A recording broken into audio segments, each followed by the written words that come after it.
हम लोग प्रायद्वीपीय भारत की नदियां पढ़ रहे हैं और पिछले वीडियो में हम लोगों ने देखा था बंगाल की खाड़ी में गिरने वाली नदियां अर्थात पूर्वी तट पर गिरने वाली नदियों के बारे में हम लोगों ने देखा था। इस वीडियो में हम लोग देखेंगे अरब सागर में जल गिराने वाली नदियों के बारे में देखेंगे। अरब सागर में जल गिराने वाली नदियों के बारे में देखेंगे। इसके जो अरब सागर में जल गिराने वाली जो प्रायद्वीपीय भारत की नदियां हैं उन नदियों का पहले हम एक एक चीज थोड़ा सा विशेषताओं के बारे में देख लेते हैं। उसके बाद हम लोग देखेंगे कि कौन कौन सी नदी है जो अरब सागर में अपना जल गिराती है, जो प्रायद्वीपीय भारत की नदी है। देखिए एक एक चीज हम पहले विशेषताओं को देखेंगे और उसके बाद जो ऐसी चीजों को थोड़ा सा इस पे बात करेंगे जहां से क्वेश्चन लगातार पूछे जाते हैं। पहला चीज, प्रायद्वीपीय भारत की नदियां, जो प्रायद्वीपीय भारत की नदियां हैं उसमें 4 नदियां ऐसी हैं जो कि खंभात की खाड़ी में अपना जल गिराती हैं। ये वाला जो हुआ वो कच्छ की खाड़ी हुआ, ये कच्छ की खाड़ी है। और ये वाला जो हिस्सा है ये खंभात की खाड़ी है, ये वाला हिस्सा खंभात की खाड़ी है। खंभात की खाड़ी जो है वहां पे 4 नदियां अपना जल गिराती हैं। पहले साबरमती, उसके बाद माही, नर्मदा और तापी, ये 4 नदियां ऐसी हैं जो अपना जल खंभात की खाड़ी में गिराती हैं। तो कभी क्वेश्चन पूछ देता है निम्नलिखित में से कौन सी नदी खंभात की खाड़ी में अपना जल नहीं गिराती है, और दे देगा लूनी। तो लूनी को ध्यान रखिएगा कि ये गुजरात के जो कच्छ का रण है, कच्छ का जो दलदल है वहीं जाकर ये विलीन हो जाती है, ये समुद्री तट तक नहीं पहुंचती। अब देखिए ये 4 नदियां कहां तक आती हैं, खंभात की खाड़ी में जल गिराती हैं। कौन कौन? साबरमती, नोट करते जाइए आप लोग प्रत्येक चीजों को। साबरमती, माही, नर्मदा और तापी, ये 4 नदियां खंभात की खाड़ी में अपना जल गिराती हैं। इसके बाद अगला चीज हम बताएं, लूनी नदी समुद्र तट तक नहीं पहुंचती। ये गुजरात में ये है आपका कच्छ का क्षेत्र, ये कच्छ का, और कच्छ का जो क्षेत्र है वो दलदली क्षेत्र है। जैसे जो यहां पर जब ज्वार भट्टे आते हैं, ज्वार आता है तो ज्वार आएगा तो यहां जल पीछे की ओर जाएगा, जब भाटा आएगा तो नीचे की ओर आएगा, तो ये इस भूभाग पर आ जाता है जल, जिससे कि ये क्षेत्र दलदली क्षेत्र हो गया है। तो ये यहीं पर गुजरात के कच्छ के दलदल में लूनी नदी सूख जाती है, यहीं आकर विलीन हो जाती है। तो लूनी नदी समुद्र तट तक नहीं पहुंचती, ये कच्छ के रण में या कच्छ के दलदल में जाकर सूख जाती है। अब देखिए नर्मदा और तापी, ये 2 नदियां भ्रंश घाटियों से प्रवाहित होती है, और भ्रंश घाटियों से ये प्रवाहित होते हुए कहां, भ्रंश घाटियों से प्रवाहित होती है और भ्रंश घाटियों से प्रवाहित होते हुए खंभात की खाड़ी में अपना जल गिराती है। अब देखिए इसमें एक बात आपको बता दें कि जो नर्मदा नदी है वो विंध्य और सतपुड़ा के बीच के भ्रंश घाटियों से प्रवाहित होती है। ये है आपका विंध्य और ये है सतपुड़ा। तो विंध्य और सतपुड़ा के बीच से प्रवाहित होते हुए, उस दोनों के भ्रंश घाटियों से प्रवाहित होते हुए खंभात की खाड़ी में अपना जल गिराती है। जबकि तापी नदी नर्मदा सतपुड़ा के दक्षिण में, तापी नदी सतपुड़ा के दक्षिण के भ्रंश घाटियों से प्रवाहित होते हुए खंभात की खाड़ी में अपना जल गिराती है। ये दोनों नदियां प्रायद्वीपीय पठार के सामान्य ढाल के विपरीत, क्योंकि आपको पता है कि मान लेते हैं ये प्रायद्वीपीय अगर पठार है, ये प्रायद्वीपीय पठार है, तो ये प्रायद्वीपीय पठार का ढाल पूरब की ओर है, प्रायद्वीपीय पठार की ढाल पूरब की ओर है, तो ये पूरब की ओर इसका सामान्य ढाल है, तो इसके सामान्य ढाल के विपरीत मतलब ये पश्चिम की ओर प्रवाहित होती है। नर्मदा और तापी नदी प्रायद्वीपीय पठार के सामान्य ढाल के विपरीत पश्चिम की ओर प्रवाहित होते हुए भ्रंश घाटियों से प्रवाहित होती है और खंभात की खाड़ी में अपना जल गिराती है। इस ध्यान रखिएगा। अब देखिए जो ये पश्चिमी घाट है, पश्चिमी घाट पर्वत देखिएगा तो ये तीव्र ढाल वाला है।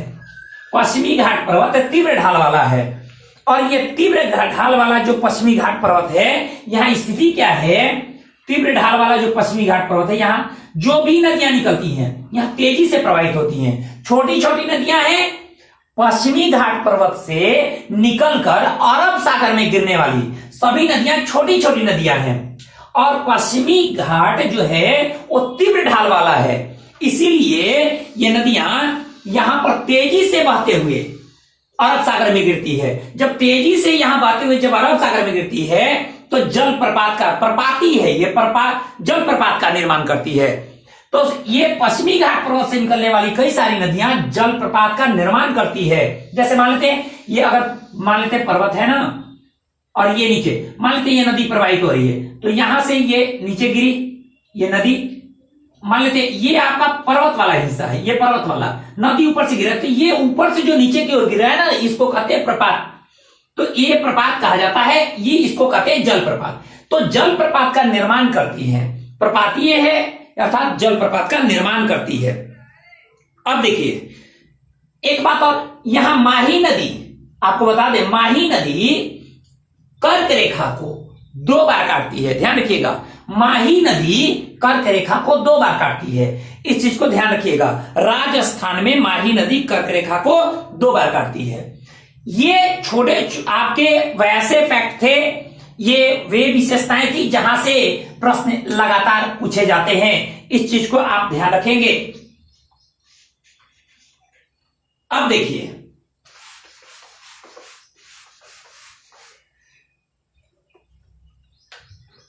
अब हम देख रहे हैं कि जो उत्तर से दक्षिण की ओर अरब सागर में जल गिराने वाली प्रायद्वीपीय भारत की नदियों में उत्तर से दक्षिण की ओर क्रम देख लेते हैं।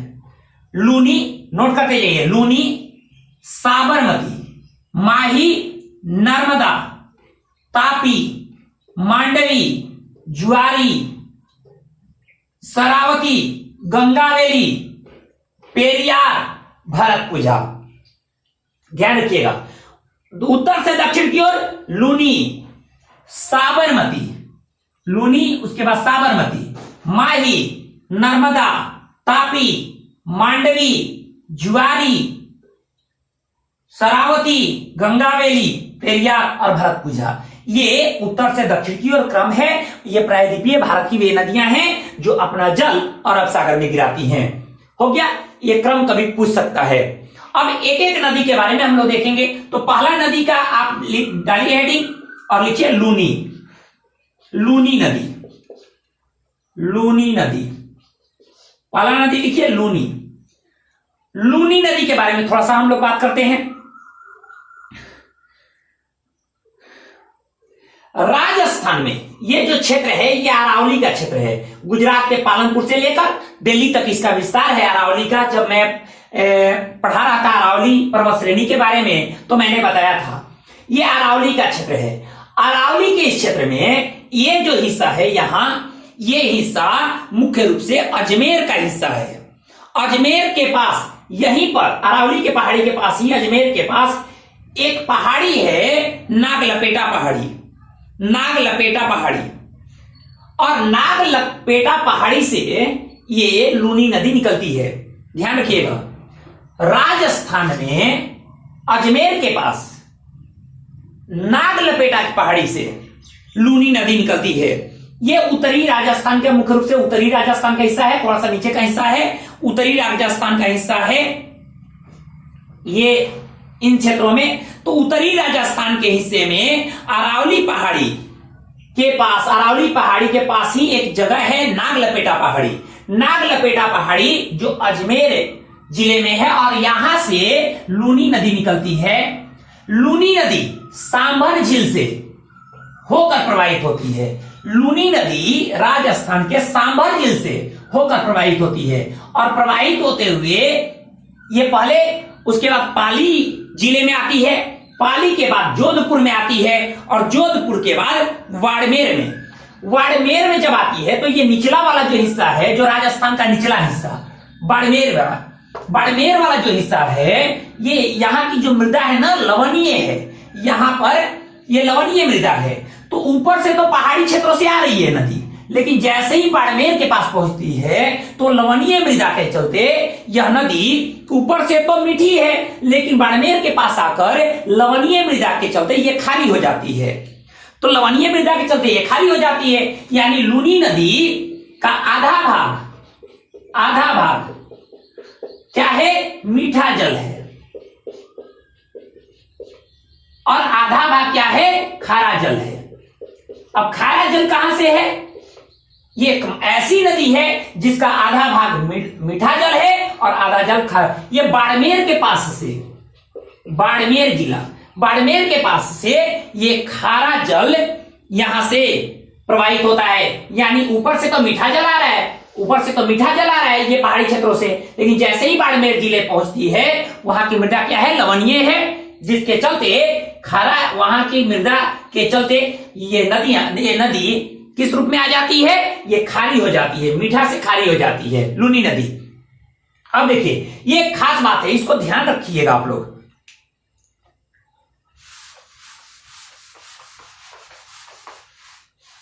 अब देखिए इसके बाद निकल रही कहां? उत्तरी राजस्थान में अजमेर के पास, अजमेर जिले में स्थित नागलपेटा पहाड़ी, जो कि अरावली पहाड़ी का निचला हिस्सा है, और यहां से नागलपेटा पहाड़ी से निकलकर पाली जिला में, पाली के बाद जोधपुर, और जोधपुर के बाद बाड़मेर, बाड़मेर में आकर ये खारी हो गई। उसके बाद गुजरात में प्रवेश की। अब गुजरात का ये वाला हिस्सा, ये जो हिस्सा है ये दलदली हिस्सा है, ये कच्छ का क्षेत्र है, दलदली हिस्सा है, और इसी दलदली हिस्सा में ये आकर विलीन हो जाती है। ध्यान रखिएगा, ये दलदली हिस्से में लूनी नदी आकर विलीन हो जाती है, अर्थात लूनी नदी समुद्र तट तक नहीं पहुंचती, समुद्र तट से इसका कोई संपर्क नहीं है। अब देखिए, यानी लूनी नदी को समुद्र तट नहीं मिलता है, इस चीज को आप ध्यान रखेंगे। ये रहा आपका लूनी नदी। अब आ जाइए साबरमती, दूसरा नंबर डालिए, लिखिए साबरमती। अब देखिए साबरमती नदी ये कहां से निकलती है? साबरमती नदी मुख्य रूप से निकलती है, आप देखिएगा उदयपुर जिला है, राजस्थान का उदयपुर, राजस्थान के उदयपुर जिला, राजस्थान के उदयपुर जिले से ये निकलती है। उदयपुर जिले में एक जगह है, एक गांव है आपको पदराला गांव, राजस्थान के उदयपुर जिला, एक गांव है पदराला गांव। ये पदराला गांव के पास, पदराला गांव में ही एक पहाड़ी है, वो है गोबुंदा की पहाड़ी, गोबुंदा की पहाड़ी।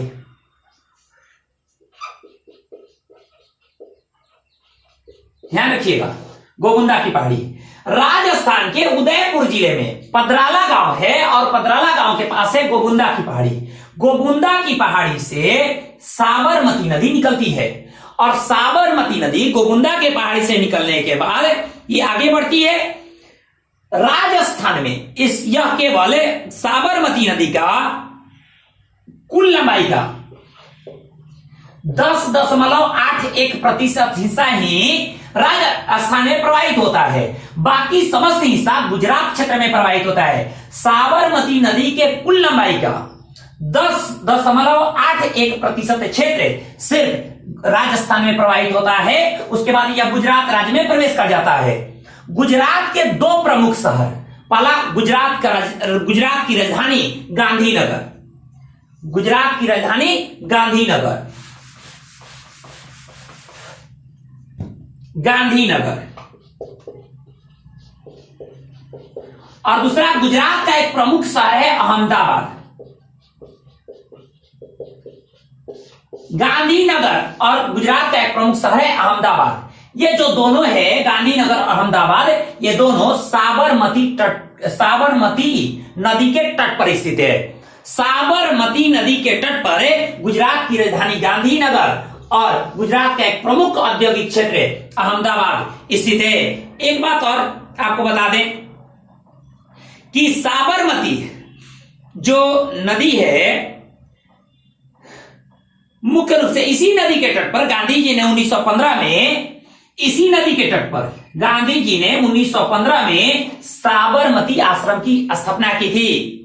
1915 में गांधी जी ने इसी नदी के तट पर साबरमती आश्रम की स्थापना की थी। ये ध्यान रखिएगा, ये आगे जब हिस्ट्री पढ़ाया जाएगा तो उसमें मैं बताऊंगा। अब देखिए,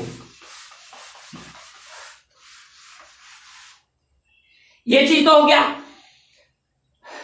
देखिए, उदयपुर जो जिला है वो झील वाला क्षेत्र है, वहां कई सारे झील हैं। उदयपुर जिले में कई सारे झील हैं, और जो झील हैं, झील में अगर जल की कमी हो जाए तो अच्छा नहीं लगता, क्योंकि झील की खूबसूरती तभी है जब उसमें जल है तभी झील है। तो सीधा सा बात है। तो उदय और राजस्थान सूखाग्रस्त क्षेत्र है। तो एक बात था कि राजस्थान के एक मुख्यमंत्री थे मोहनलाल सुखाड़िया। राजस्थान के मुख्यमंत्री थे मोहनलाल सुखाड़िया। मोहनलाल सुखाड़िया ने एक योजना चलाई थी, एक परियोजना शुरू की, जिसका नाम था देवास परियोजना। देवास परियोजना।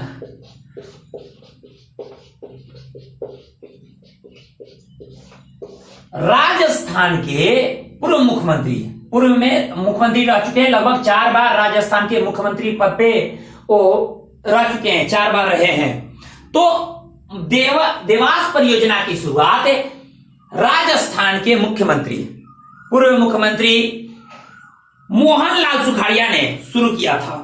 इस देवास परियोजना का प्रमुख उद्देश्य यह था कि साबरमती नदी से ही अंदर सुरंग बनाकर जो उदयपुर जिले के जो झील हैं उन झीलों तक जल को पहुंचाना। साबरमती नदी के जल को उदयपुर जिले के झीलों तक पहुंचाना सुरंग के माध्यम से। तो देवास सुरंग बनाए गए, और ये लगभग 11.5 किलोमीटर के सुरंग बनाए गए, जो कि साबरमती नदी से लेकर कहां तक, उदयपुर के झीलों तक इसको ये सुरंग बनाया गया। और सुरंग के माध्यम से क्या किया गया कि सुरंग के माध्यम से साबरमती नदी का जल कहां पहुंचाया जाएगा, उदयपुर जिले के झीलों तक। ये देवास परियोजना किसने शुरू किया था? राजस्थान के मुख्यमंत्री मोहनलाल सुखाड़िया ने शुरू किया था।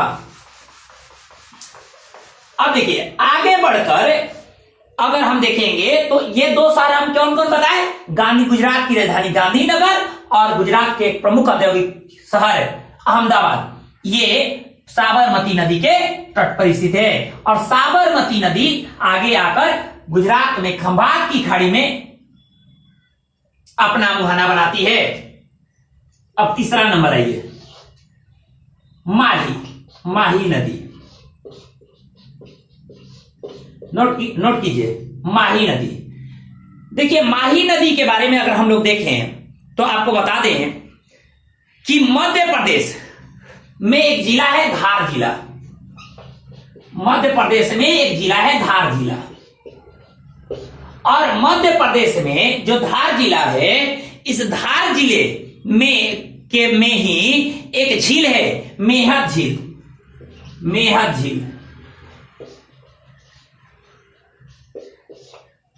मध्य प्रदेश के धार जिले में एक झील है, मेहत झील, और मेहत झील अमरोरू की पहाड़ी पर स्थित है। अमरोरू की पहाड़ी, अमरोरू याद रखिएगा, अमरोरू की पहाड़ी। ये विंध्य पर्वत श्रेणी का एक हिस्सा होगा, अमरोरू की पहाड़ी हिस्सा है इसका। विंध्य पर्वत श्रेणी का एक हिस्सा है अमरोरू की पहाड़ी, और अमरोरू की पहाड़ी से माही नदी निकलती है। ये पहले एमपी में प्रवाहित होगी, प्रवाहित होने के बाद ये कर्क रेखा को काटेगी राजस्थान में, और काटने के बाद फिर यह नीचे की ओर आएगी, यानी कर्क रेखा को ये 2 बार काटती है। राजस्थान में माही नदी कर्क रेखा को 2 बार काटती है। अमरोरू की पहाड़ी से निकलने, मध्य प्रदेश के अमरोरू की पहाड़ी से निकलने के बाद ये ऊपर की ओर प्रवाहित होती है, जहां एक बार कर्क रेखा काटती है राजस्थान में, फिर दूसरी बार फिर नीचे की ओर जब आती है तो दूसरी बार कर्क रेखा को ये काटती है। ध्यान रखिएगा एक बात कि माही नदी आपको बता दिए कर्क रेखा को 2 बार काटती है, एकमात्र नदी है।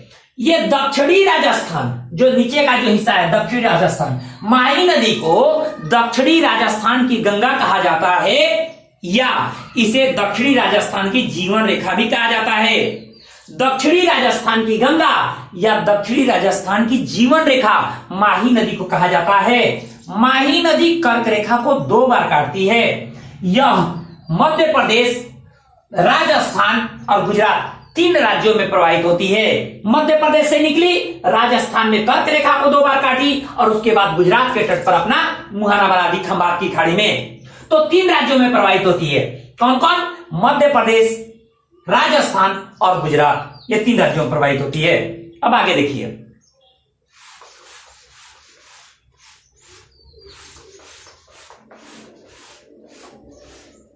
जैसे माही नदी कर्क रेखा को 2 बार काटती है। आपको बता दें, कांगो नदी विषुवत रेखा को, विश्व में अगर हम देखें विश्व परिप्रेक्ष्य में, तो आगे मैं बताऊंगा जब वर्ल्ड ज्योग्राफी में पढ़ाऊंगा। कांगो नदी विषुवत रेखा को 2 बार काटती है और लिम्पोपो नदी मकर रेखा को 2 बार काटती है। लिम्पोपो नदी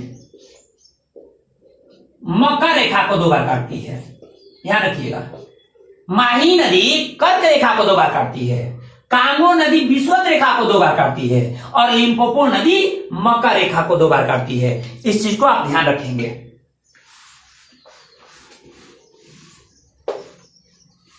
हम क्या बताएं? माही नदी को दक्षिणी राजस्थान की गंगा कहा जाता है या दक्षिणी राजस्थान की जीवन रेखा कहा जाता है। आपको पता ही है कि दक्षिण की गंगा किसको कहा जाता है? गोदावरी को, जो कहां गिर रही थी? बंगाल की खाड़ी में। दक्षिण की गंगा गोदावरी, और दक्षिण भारत की गंगा आ जाए तो कावेरी। दक्षिण भारत की गंगा है तो कावेरी और दक्षिण की गंगा है तो गोदावरी। दक्षिण की गंगा गोदावरी और दक्षिण भारत की गंगा कावेरी है। ये ध्यान रखिएगा। ये वर्ड आप थोड़ा सा अगर मान लेते हैं कि ऐसा कभी मिस्टेक कर दिए तो दिक्कत हो जाएगा। दक्षिण की गंगा है, ध्यान रखिएगा, दक्षिण की गंगा है तो गोदावरी और दक्षिण भारत की गंगा है तो कावेरी, याद रखिएगा। कई बार क्वेश्चन पूछता है और वहां पे हम लोग फंस जाते हैं, इसलिए इस चीज को आप याद रखिएगा। माही के बाद अगली जो नदी है वो है नर्मदा। नर्मदा नदी, जो नर्मदा नदी है आपको बता दें, अरब सागर में जल गिराने वाली प्रायद्वीपीय भारत की सबसे लंबी नदी है। ध्यान रखिएगा, अरब सागर में जल गिराने वाली प्रायद्वीपीय भारत की सबसे लंबी नदी है नर्मदा। अब देखिए, वहीं गोदावरी और कृष्णा के बाद, गोदावरी और कृष्णा, तो गोदावरी और कृष्णा बंगाल की खाड़ी में जल गिराती है। गोदावरी और कृष्णा के बाद नर्मदा प्रायद्वीपीय भारत की तीसरी सबसे लंबी नदी है। इन दोनों चीजों को ध्यान रखिएगा। पहला नंबर, अरब सागर में जल गिराने वाली नर्मदा प्रायद्वीपीय भारत की सबसे लंबी नदी है। दूसरा, गोदावरी और कृष्णा के बाद नर्मदा प्रायद्वीपीय भारत की तीसरी सबसे लंबी नदी है। यह ध्यान रखिएगा। अब ये निकलती कहां से है? ये है आपको सतपुड़ा श्रेणी, सतपुड़ा, राजपीपला, महादेव और ये मैकाले पहाड़ी। मैकाले पहाड़ी की एक चोटी है अमरकंटक। मैकाले पहाड़ी की एक चोटी है अमरकंटक। ये अमरकंटक की चोटी के पास से निकलती है, ये मध्य प्रदेश में प्रवाहित होती है और प्रवाहित होते हुए ये महाराष्ट्र और उसके बाद गुजरात के तट पर ये अपना मुहाना बनाती है। गुजरात के तट पर ये अपना मुहाना बनाती है। मुख्य रूप से ये गुजरात का जो भड़ौच है, तो भड़ौच के पास ही ये मुहाना बनाती है, अर्थात गुजरात का भड़ौच शहर नर्मदा नदी के तट पर है। गुजरात का भड़ौच शहर नर्मदा नदी के तट पे है। इस बात को आप याद रखेंगे। अब देखिए, इसमें और क्या क्या चीजें हैं, ये तो हम लोग देख लिए। 3 राज्यों से प्रभावित हो रही है। कौन कौन? मध्य प्रदेश, महाराष्ट्र और गुजरात। 3 राज्यों से ये प्रभावित हो रही है। ये भ्रंश घाटियों से गुजरती है। ये है आपको विंध्य पर्वत श्रेणी और ये है सतपुड़ा श्रेणी। तो विंध्य और सतपुड़ा के बीच के भ्रंश घाटियों से ये प्रभावित होती है, जो प्रायद्वीपीय भारत के सामान्य ढाल के विपरीत पश्चिम की ओर भ्रंश घाटियों से प्रवाहित होकर भड़ौच के पास ये अपना मुहाना बनाती है। अब देखिए, जब देखिएगा तो भड़ौच इस नर्मदा नदी के तट पर है और जबलपुर, मध्य प्रदेश का जबलपुर शहर, यह भी नर्मदा नदी के तट पर है। ये जबलपुर के पास एक जगह है भेड़ाघाट। जबलपुर के पास एक जगह है भेड़ाघाट, और भेड़ाघाट जो भेड़ाघाट है, भेड़ाघाट में ये पहाड़ी हिस्सों से आने के बाद ये नदी, ये भेड़ाघाट में क्या करती है, जलप्रपात बनाती है। भेड़ाघाट में ये नदी जलप्रपात बनाती है। भेड़ाघाट में ये नदी जलप्रपात बनाती है। और भेड़ाघाट में ये संगमरमर, ये जो चट्टाने हैं ना, ये भेड़ाघाट का ये जो जब ऊपर से नीचे की ओर गिरती है तो यहाँ संगमरमरी चट्टाने हैं, संगमरमर की चट्टाने हैं।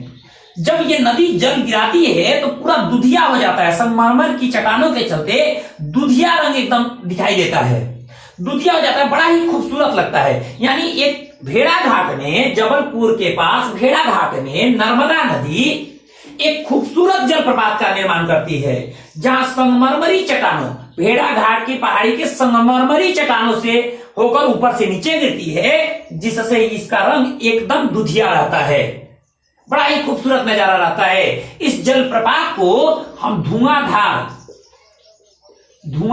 जलप्रपात, धुआंधार या कपिल धारा जलप्रपात, धुआंधार जलप्रपात या कपिल धारा जलप्रपात के नाम से जानते हैं। भेड़ाघाट में नर्मदा नदी धुआंधार या कपिल धारा जलप्रपात का निर्माण करती है। चलिए, ये तो हो गया। अब आ जाइए तापी नदी।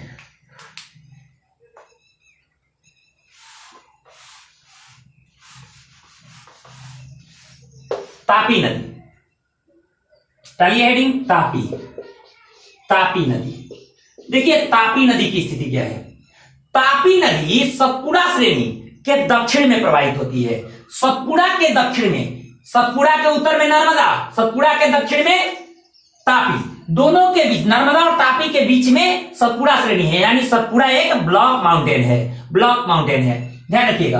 तो सतपुड़ा श्रेणी की एक पहाड़ी है बीच वाला, जिसको कहते हैं महादेव की पहाड़ी। महादेव की पहाड़ी से लगे हुए एक पठार है, ध्यान सुनिएगा। महादेव की पहाड़ी के दक्षिण में एक पठार है सटा हुआ, जिसको कहते हैं बैतूल का पठार, बैतूल का पठार। इस बैतूल पठार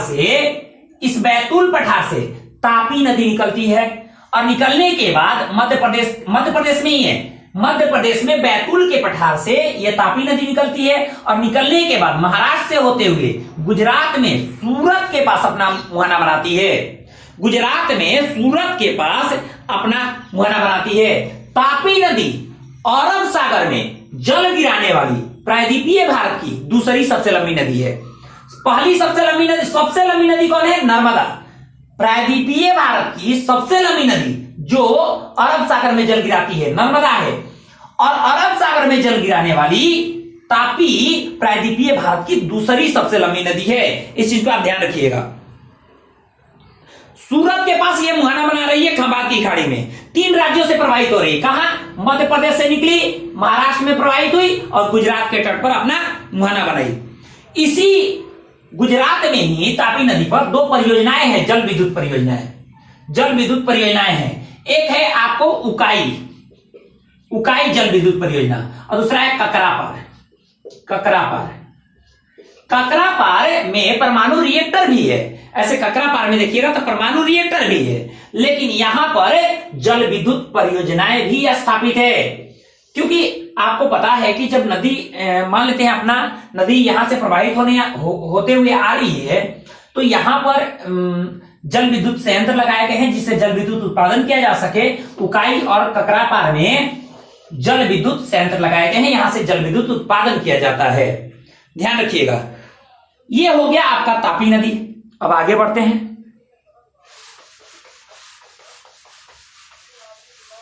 तापी के बाद हम लोग देखेंगे कुछ चीजें हैं, उस पर थोड़ा सा हम चर्चा कर लेते हैं। नीचे की ओर जो पश्चिमी घाट से जो नदियां निकलती हैं, ये है आपका पश्चिमी घाट। तापी नदी के मुहाने से लेकर दक्षिण में कन्याकुमारी तक पश्चिमी घाट पर्वत एक तीव्र ढाल वाला है। जैसे मान लेते हैं ये वाला हिस्सा हो गया ना, ये वाला हिस्सा,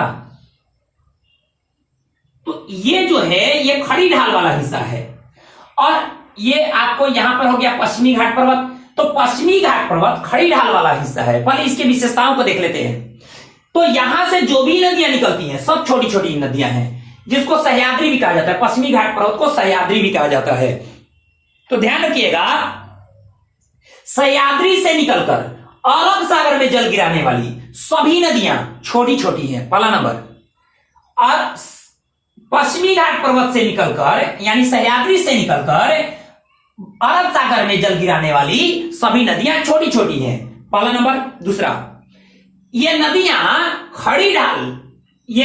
खड़ी ढालों से होकर प्रवाहित होती हैं, यही कारण है ये नदियां खड़ी ढाल से होकर प्रवाहित होती हैं, यही कारण है कि ये नदियां तीव्रगामी हैं, यानी तेजी से प्रवाहित होती हैं। अब देखिए, ये नदियां तेजी से प्रवाहित हो रही हैं, यानी ये जो ढाल है ये खड़ी ढाल है। जो पश्चिमी घाट का जो ढाल है, पश्चिमी घाट का पश्चिमी जो ढाल है वो तीव्र है, और तीव्र ढाल होने के चलते यहां से निकलने वाली सभी नदियां कहां, जो अरब सागर में जल गिराती हैं, वो तेजी से प्रवाहित होती हैं, और तेजी से प्रवाहित होने के चलते यहां पर जल प्रपात, ये प्रपातीय हैं। ये नदियां क्या है? प्रपातीय हैं, जो जल प्रपातों का निर्माण करती हैं। ये नदियां जल प्रपातों का निर्माण करती हैं, इस चीज को आप ध्यान रखेंगे। अब देखिए, ये चीज तो हो गया। अब इन नदियों को, जो सह्याद्री से निकलने वाली नदियां हैं, इन नदियों को जल स्रोत, दो जल स्रोत हैं, दो जल स्रोत से इनको जल मिल पाता है। पहला जो जल स्रोत है वो वर्षा जल। आपको पता है कि जून में मानसून का आगमन होता है, 1 जून को। जून से लेकर सितंबर तक वर्षा जल इन नदियों को जल स्रोत के रूप में जल उपलब्ध कराता है। अब देखिए, उसके बाद आपको पता है कि ये पूरा प्रायद्वीपीय भारत पठारी क्षेत्र है, और पठारी हिस्सों में जाइएगा तो जैसे ही गर्मी का मौसम आएगा तो ग्रीष्म ऋतु में ये पठारी क्षेत्रों में मोटे मोटे दरार निकल आते हैं। मोटे मोटे गर्मी के दिनों में पठारी क्षेत्रों में मोटे मोटे दरार निकल आते हैं। जब वर्षा होती है, बरसात के मौसम में जब मानसून आता है और जब वर्षा होती है, तो वर्षा ऋतु में स्थिति क्या होती है कि ये दरारों में जल भर जाते हैं। जैसे ही वर्षा ऋतु समाप्त होती है, इस दरारों में संचित जल रिस कर नदियों के माध्यम से प्रवाहित होने लगते हैं, जिससे नदियों को क्या हो पाता है? जल मिल पाता है।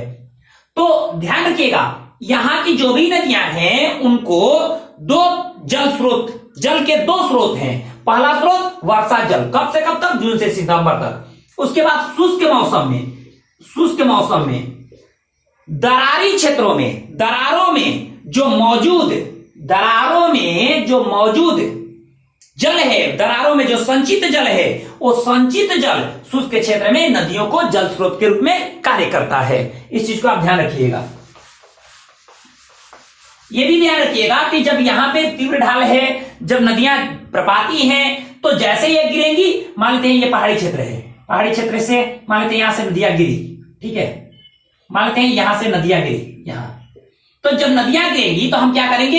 यहां टरबाइन लगा देंगे, और टरबाइन लगा देंगे जिससे उसके जो डैने होंगे उस पर जब जल गिरेगा तो टरबाइन अपने आप घूमेगा, और घूमने के चलते स्थिति क्या होगी कि यहां जल विद्युत उत्पादन हो सकता है। तो सह्याद्री से निकलने वाली जो भी छोटी छोटी नदियां हैं, इन छोटी नदियों में जल विद्युत की संभावनाएं बहुत अधिक है। यहां जल विद्युत उत्पादन बिल्कुल होता है, और किया भी जा सकता है, उत्पादन के स्तर को बढ़ाया भी जा सकता है। इस बात को आप ध्यान रखेंगे।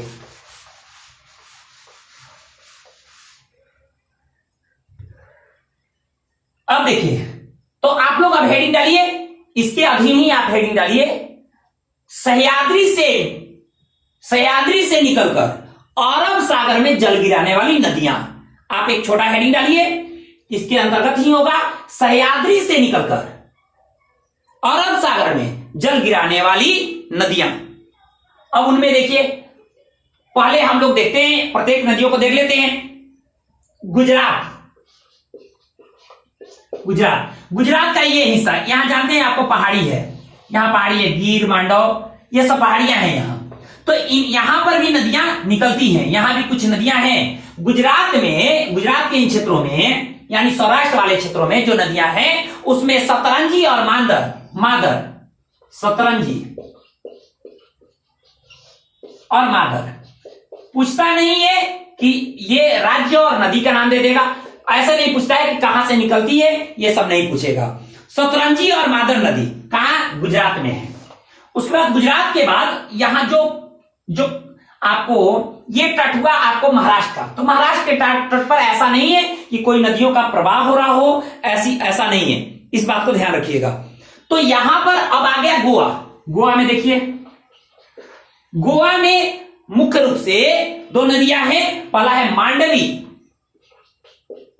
मांडवी और दूसरा है जुआरी। मांडवी और जुआरी ये गोवा की नदियां हैं।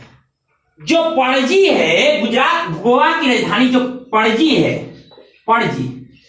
गोवा की राजधानी पणजी मांडवी नदी के तट पर स्थित है। गोवा की राजधानी पणजी आपको मांडवी नदी के तट पर है। अब देखिए उसके बाद गोवा के नीचे है कर्नाटक में शरावती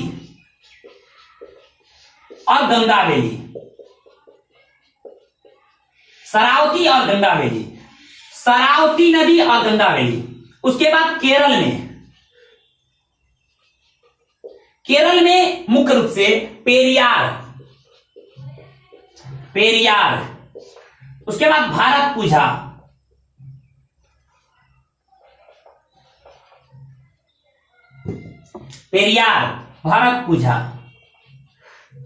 भारतपुझा के बाद एक और नदी है यहां पंबा नदी, ध्यान रखिएगा। गुजरात में सतरंजी और मांदर, गोवा में मांडवी और जुआरी, कर्नाटक में शरावती और गंगावेली, केरल में पेरियार, भारतपुझा और पंबा नदी। जो भारतपुझा है ना वो केरल की सबसे लंबी नदी है। जैसे हम लोग सोचते हैं पेरियार का नाम ज्यादा हम लोग सुने हैं तो हम लोग को लगता है कि पेरियार नदी यहाँ की सबसे लंबी नदी है, लेकिन ऐसा नहीं है। भारतपुझा केरल की सबसे लंबी नदी है, जबकि पेरियार केरल की दूसरी सबसे लंबी नदी है। इस चीज को आप ध्यान रखेंगे।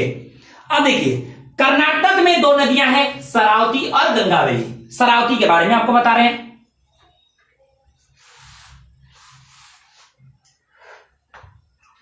शरावती नदी भी जलप्रपात का निर्माण करती है, जिसको हम कहते हैं जोग जलप्रपात, जोग गरसोपा या महात्मा गांधी। ध्यान रखिएगा, जोग गरसोपा या महात्मा गांधी जलप्रपात का निर्माण शरावती नदी करती है।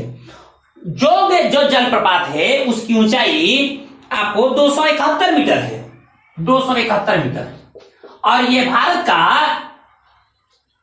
सबसे ऊंचा जलप्रपात है। अब देखिए यहां पर हम लोग कभी कभी फंस जाते हैं, बात को ध्यान से सुनिएगा। यहां पर हम लोग फंस जाते हैं,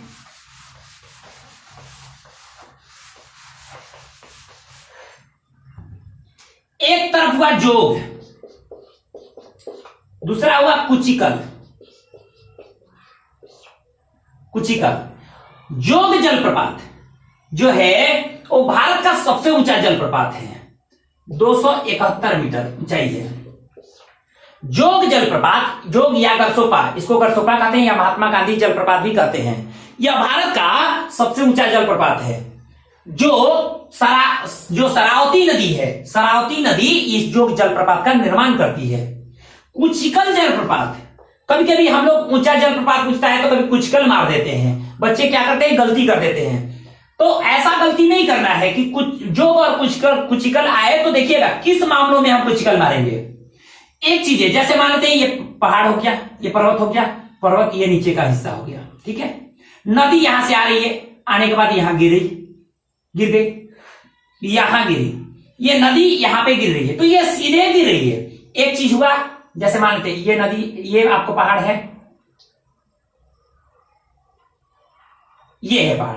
अब नदी यहां से गिरी तो यहां पे आई, आने के बाद फिर यहां से गिरी तो यहां पे आई, फिर आने के बाद यहां से गिरी तो यहां पे आई। अब देखिए ये जो हुआ ये कई चरण में गिर रहा है, एक यहां गिरा, फिर थोड़ा सा फिर यहां गिरा, फिर यहां गिरा। अगर हम कहें कि सबसे अधिक ऊंचाई पर स्थित जलप्रपात तो कुचिकल है, ये है सबसे अधिक ऊंचाई पर स्थित। जबकि सबसे ऊंचा जलप्रपात जोग है, ये इसकी ऊंचाई जो है ना, ये जो ऊंचाई है ना ये अधिक है, जबकि ये कई सारे हिस्सों में है, ये कई सारे हिस्सों में है। यानी सबसे अधिक ऊंचाई पर स्थित जलप्रपात तो कुचिकल जलप्रपात, और सबसे ऊंचा भारत का जलप्रपात या सीधे जल गिरने वाली जलप्रपात, जो सीधा जल गिरती है, सीधा जल गिराने वाली जलप्रपात आपको ऊंचा जलप्रपात में जोग है। जोग जलप्रपात सबसे ऊंचा जलप्रपात है, जबकि कुचिकल सबसे अधिक ऊंचाई पर, ये भूभाग पर सबसे अधिक ऊंचाई पर, अधिक ऊंचाई वाले भूखंड से ये गिरने वाली जलप्रपात है कुचिकल। आपको बता दें कुचिकल कर्नाटक में ही है। आपको कल बताना है, आप कमेंट में जरूर बताइएगा कि कुचिकल जलप्रपात का निर्माण कौन सी नदी करती है। कुचिकल जलप्रपात का निर्माण कौन सी नदी करती है, इसको आप बताएंगे कमेंट बॉक्स में। हम ये बता दिए जोग जलप्रपात का निर्माण शरावती नदी करती है और इसकी ऊंचाई सबसे अधिक है, 271 मीटर है, जो भारत का सबसे ऊंचा जलप्रपात है। अब मुझे उम्मीद है कि आप इसको समझ गए होंगे।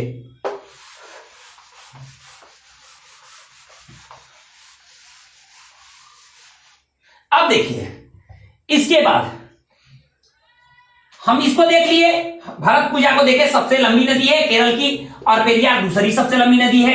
मांडवी और जुआरी कहां है, गोवा में है। मांडवी नदी के तट पर ही गोवा की राजधानी पणजी स्थित है। ये जितनी भी चीजें मैंने बताया, अरब सागर में जो जल गिराने वाली जो भी नदियां हैं, उन सब के बारे में लगभग मैंने बता दिया। आप प्रत्येक चीजों को नोट कर लेंगे। आज के इस वीडियो में रखेंगे इतना ही। मिलते हैं आप लोगों से अगले वीडियो में अगले टॉपिक के साथ। धन्यवाद।